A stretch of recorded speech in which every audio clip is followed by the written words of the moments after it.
The difference between successful people and everyone else is not talent or luck. It's how they start their day. After years of failed attempts, I finally figured out how to crack the 5 a.m. morning routine. And if you're thinking, oh my gosh, this is so not me, I am not a morning person, I have been where you are. I would still never say I'm a morning person. I've simply cracked the code on how to make the morning work for me. To the point that I figured out how to make 5 a.m. fun. I know, it sounds hard to believe. I'm gonna show you my 5-step framework to make the 5 a.m. routine stick. The biggest mistake people make is thinking that they need willpower. Willpower is a beautiful thing. Once you've figured it out, it certainly works in your favor. But really smart people are not hoping they're gonna feel up to it tomorrow morning at 5 a.m. They have systems in place. Choosing systems over willpower will change your life. You need to do the things that make it inevitable for you to succeed. So if you know all of the steps that you took are going to make it almost impossible for you to not proceed with the plan, you're in a good place. But if the conditions of the next morning are welcoming you to hit snooze and stay cozy in bed, that's exactly what's going to happen. Think about how you can systematize your success, and you are going to be well on your way to figuring out most things, not just waking up early in the morning. There's also a massive problem with celebrity morning routine obsessions. It's funny because I got so excited when we started talking about morning routines on this channel years ago. Then I got a little sad because I realized that it was because everyone was trying to figure it out because they saw the aesthetics on YouTube and Instagram of what made mornings look beautiful. The reality of mornings is that they are ugly and they are dark and they are no makeup and they are just let me get my life together. And that's okay. Striving for some impossibility of what it looks like for you to wake up is going to make it even more frustrating for you to try to stick with it. So do not fall for the allure of the perfect morning routines out there. Just find the one that works best for you. And one of the biggest missteps is the evening blind spot. You have only so many sleep cycles that you can get in, depending on when you go to sleep and when you want to wake up. So if you have not factored in the proper amount of sleep that your body needs and treated your body accordingly for how it needs to get ready to go to sleep at the end of the night, your morning is not going to go very well. You could stay up and watch Netflix all night and then maybe potentially fall asleep in bed at midnight, but your 5 a.m. wake up call is not going to work out. If instead you look at the 5 a.m. wake up as the deadline and you reverse engineer that success, now we're talking. All signs indicate to your morning routine starts the night before. And finally, please make sure you're not an all or nothing mindset on this. If you are fortunate enough to wake up again tomorrow, you get to try again. So if you fall off the morning routine wagon today, it's all right. Give it another go. Learn from your mistakes and choose progress over perfection. P.S. I've been talking about morning routines on this channel for so long, and it's only going to get better from here. So if you have not already subscribed, we have a goal of hitting 500,000 subscribers. Would love to have you be one of them. If we're going to eventually get to that 5 a.m. wake up call successfully, we're going to start by preparing with a 7-day reset technique. For 7 days, you're going to agree to wake up 15 minutes earlier every day. So if you've been rolling out of bed at 6:30 when you need to be out the door at 7, okay, you somehow made that work. Tomorrow, the beginning of your 7-day reset, you'll wake up at 6:15. The next day, 6 o'clock. The next day, 5:45. Maybe that next day, you're not quite ready for the additional 15 minutes and it's getting harder and harder. Try 5:45 2 days in a row. Until you reach that 7 days, see how much progress that you've made. But with intention, schedule your wake up time in relation to when you intend to go to sleep. And just like you hold yourself accountable on that deadline to wake up, hold yourself accountable on what time you go to bed. If you need more help with my evenings are not exactly where they need to be to make my mornings better, here is an evening success ritual. This is my 30-minute wind down routine. First and foremost, no screens after 8:30. Even if you're going to use blue light blockers, whatever it is you're trying to read on a phone or watch on television is going to wire your brain with stressful activity. So just cut them out after a certain time. 30 minutes without your device awake, you can do it. Next, I set out my workout clothes and my journal and the book I'm reading so that my morning routine is very clearly in front of me. First of all, getting dressed to go and work out. But the first thing I actually do is journal and read. So those are going to be actively sitting on my yoga pants and my socks, and everything is ready to go in one pile. No digging around for different outfits. How does this match? Am I gonna even go today? I don't know. Make it simple. put it together like a perfect little package of what you need to do. Next, I'll give myself about 5 minutes of tidy time. It can only be 5 minutes. I even set the toddler timer for this because otherwise it could just completely go awry. It will drive me crazy if I come down the next morning and there's still dishes in the sink or the counter is a mess. So I will let myself tidy up the living room and things like that so that it doesn't scream my name when I should be heading out the door to go to the gym. And then of course is the win list. What are the things I'm gonna do tomorrow that will make it a big win? What is something that is hard to do? What is something that it's been difficult to make time for? 1 to 3 things that if I complete them tomorrow, the day will be a massive win. And then I'll do a little bit of light stretching, some stuff I learned at physical therapy with my elastic band, or some meditation to finally shut my brain down and go to sleep. One thing you need to know, if you don't already, about me is my phone does not sleep in the same room as me. I'm actually quite particular about what does sleep in the same room as me. My phone is not one of them. My phone is in the bathroom. It's tucked into its own little bed. It's charging. I don't need to be near it. I don't need to roll over if for some reason I get a back pain or a baby cries in the middle of the night and instinctively grab my phone. It is absolutely not on my nightstand. I have a designated alarm clock that's next to me on my nightstand that wakes me up very gently. Those gradual smart lights waking up the room just slowly but surely at 5 a.m., that is the type of treatment that I need to start my day. Definitely not a blaring alarm clock. The coffee maker is programmed. It is ready. It is running. I am chugging water so I can have my first cup of coffee. Like, I cannot wait for it. So it is automatically being made thanks to the timer on my coffee maker. And if you're really worried you're not gonna hit the gym, another thing you could do instead of setting your workout clothes out is sleep in them. Who cares? You're gonna sweat in them anyway. Hopefully you don't sweat a lot at night so you don't feel really gross, but you'll probably change your clothes if you do. If you really don't think you're gonna get dressed to go to the gym, then just make it easy. Remove the friction. And that leads me to the no decision zone. Anything you can do that you know you need your hand held on just a little bit, do whatever it takes to keep yourself from being able to make a decision. Make it an inevitable. So whatever you're going to eat for breakfast, make it already prepped, ready to go. Whatever you're gonna wear to the gym, prepped, ready to go. Whatever you're gonna read, prepped, ready to go. It's not about whether you might think about it, it's where is it, thank you, start. Before you can even think, start. Whatever you can do to limit decisions first thing in the morning is gonna make it so much easier. We start the day on our terms so that we can make powerful decisions about more important things the rest of the day. If you're struggling on what to start the day with for breakfast, how are you gonna do with some of that bigger stuff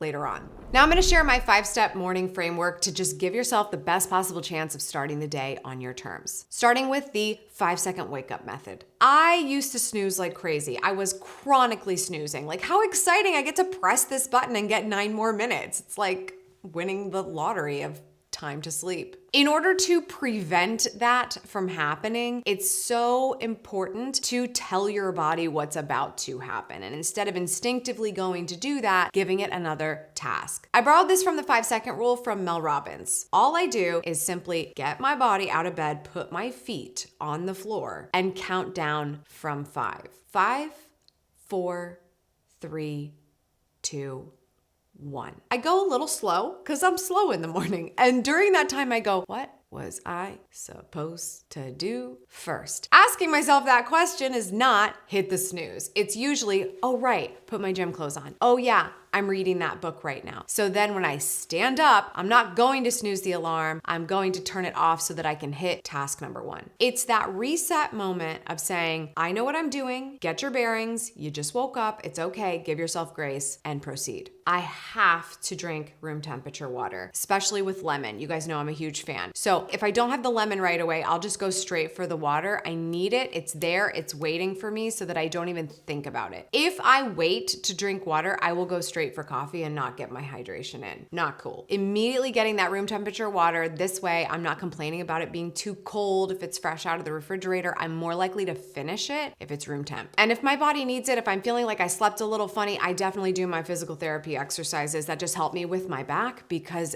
it just wakes up my body in a different way and it makes me feel a lot better about the stuff that would usually keep me slower and feeling like I'm in a rut. Next is the clarity block, and this is all about my morning pages. I've been in and out with morning pages for a number of years. Like, I would stick with it for a really long time and then I would let it go for a little while. I think having kids made me pause for a bit because it just felt like too much pressure. But lately I've had so much in my mind that I have to clear that I have to do my morning pages, and it feels so good. So I get this clarity of sitting down and writing 3 longhand pages in a journal that give me the opportunity to take the next step in my creativity, because the first step is getting out all the stuff that doesn't matter. The grudges, the nightmares, the worries, the things you wake up like holding on to and thinking about that are so annoying. This is what morning pages is amazing for. And a lot of times you're trying to work out a problem in your head. If you just write about it, you might find you're halfway to solving it just by articulating it, getting it out of your head and onto paper. The amount of clarity I get just by taking what's already existing in my brain and getting it out is a game changer. Next is my win list accelerator. So I mentioned I make a win list, 1 to 3 things that would make the day amazing. Like, wow, I did a lot today because look what I did. If there is anything on that list that I can do first thing in the morning or very soon after my workout, so that it is one of the hardest parts of my day complete before, let's say, lunchtime, I work toward that as soon as I can. So the earlier in the morning that I can look at my win list, the better off that I'm going to be, because I'm going to find those things that I know I need to do and stay focused on them. In an ideal situation, I've already protected my energy. I've scheduled my life accordingly. I've calendar blocked. And the things on my win list that are huge that I have to do are probably scheduled on my calendar, and certainly scheduled at the earliest part of the day so they get done successfully when I am in peak state. But sometimes they're just like these little things that I've got going on that I keep forgetting about and I really want to do. And so looking at that list to remind myself of what's important is big. Anything I can do at the earliest opportunity is very important. We don't want to be in charge of writing chapters of our next book at 10 o'clock at night because we didn't fit it in today. How can you accelerate your win list earlier? And finally, the vision reminder. After I've seen my win list and I feel like I've got a handle on the day and I already know I'm prepping my body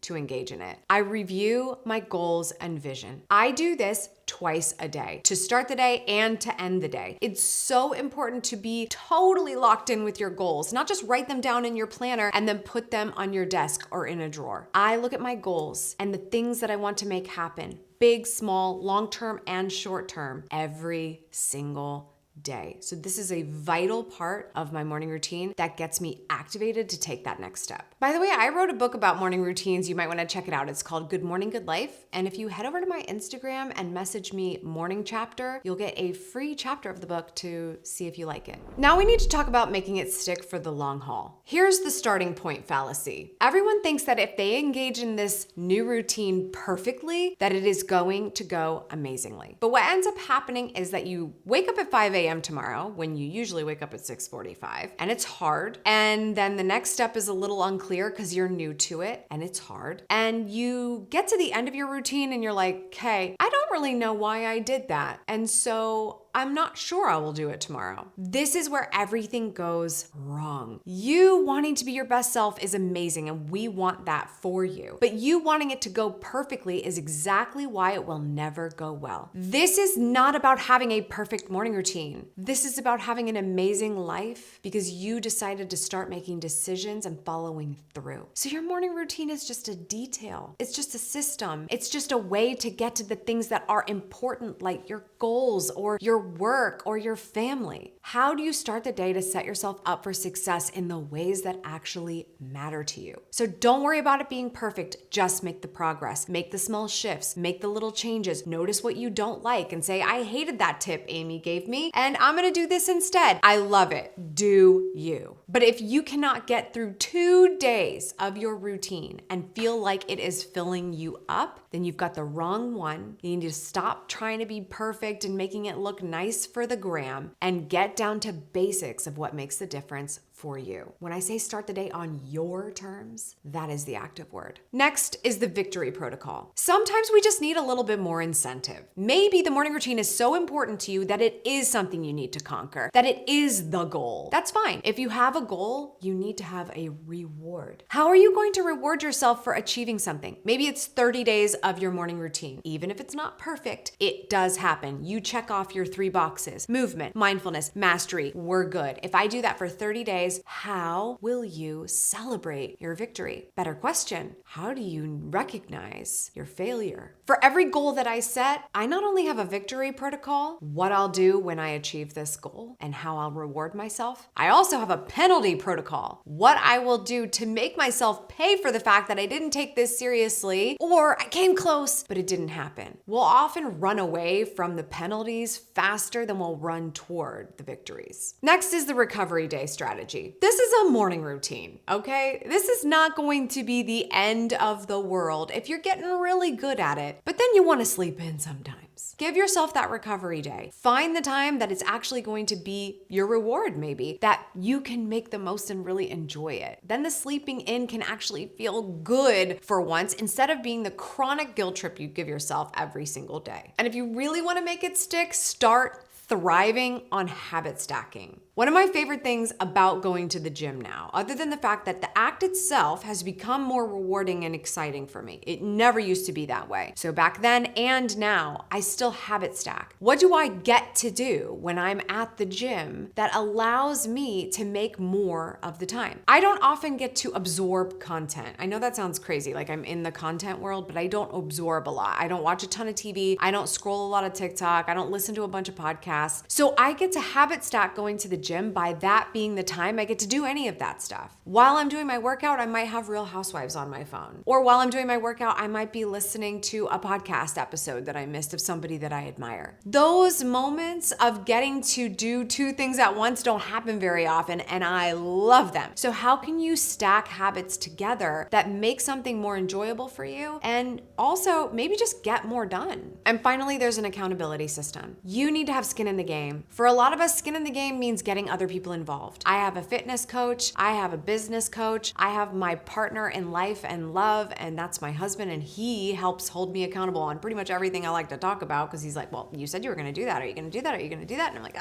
you need these people, and you need to appreciate the role that they have in your life by letting them do what they're best at, telling you to do the thing, calling you on your shit. Ooh, I said a bad word. It's rare, but it happens. One of my favorite accountability tips that I ever heard was from Gretchen Rubin. And she talked about how someone that was in her community wanted to wake up earlier. And so in order to do this, she scheduled one of the most mortifying, embarrassing stories about herself on social media to go out at a certain time if she didn't wake up in time to turn it off. Genius. What accountability do you need? Do you just want to post your Instagram stories every day because people know you're on a journey? Make it happen. If we're going to talk about results with waking up earlier and making it stick, then we have to measure. So give yourself the tangible things that it takes to see. Is it a yes? Is it a no? Is it a she did it? Or is it a she didn't show up? As I told you, the 3 morning moments, movement, mindfulness, and mastery are the 3 main buckets for me. So those are usually the buckets that I'm looking at when I'm trying to figure out, did we succeed? So for mindfulness, it might be that I'm reading a book. Did I get through the book? Did I finish the book? Am I always reading at least once a day? For movement, have I made progress in my weightlifting journey? Am I lifting more weights? If I'm not lifting heavier weight, then I haven't really been going to practice to lift heavier weight. And for mastery, have I moved my side hustle forward? Have I moved my book forward? Have I done the reps that it takes to become the person that I want to be in my work? Or whatever it is you're trying to master. Have you started to become fluent in a language? Have you started to learn more of how to play the piano? Find the tangible metrics that can give you direct feedback, even be nerdy and put it in a spreadsheet if you want, that say whether or not you're doing the work. We all want the before and after. We want the what it used to be like and what it's like now. I encourage you to enjoy the journey and just do the thing. Measure the small steps, enjoy what you get to do, live in the moment, be present, and recognize that you're doing this for yourself. And that's a really big deal. That's a little bit about my 5 a.m. morning routine and how I've made it stick. If you want to learn how to live on 24 hours a day like a high performer, click the link below and I'll see you there.